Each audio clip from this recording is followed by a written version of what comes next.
Sometimes it's hard to know when you just see a footnote or single sentence in a book like PHARMA, how much work goes into that sentence.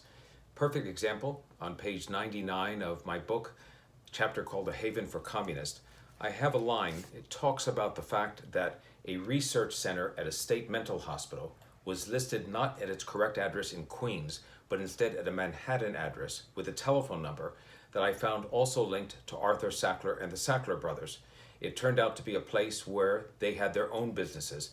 In the book it says, the author discovered that in later years, 15 East 62nd Street and that phone number were used by a series of medical companies and charitable foundations controlled by the Sacklers.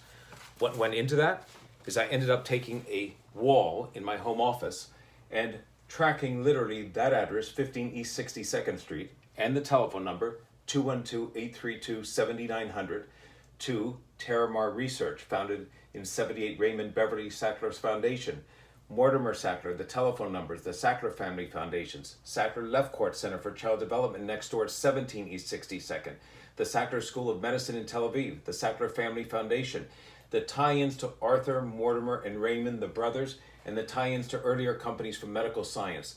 There's an entire web through here of how these companies tie together at the same telephone numbers or the same two townhouses in Manhattan. Nothing illegal about it, but sort of the background of how the Sacklers, even in the 1950s and for decades afterwards, had a complicated corporate web that made it difficult for researchers, regulators, and others to follow exactly what they were doing in the pharmaceutical business. I hope you'll read more about it in the book. Thanks. I'm Gerald Posner. The book is PHARMA, Greed, Lies, and the Poisoning of America.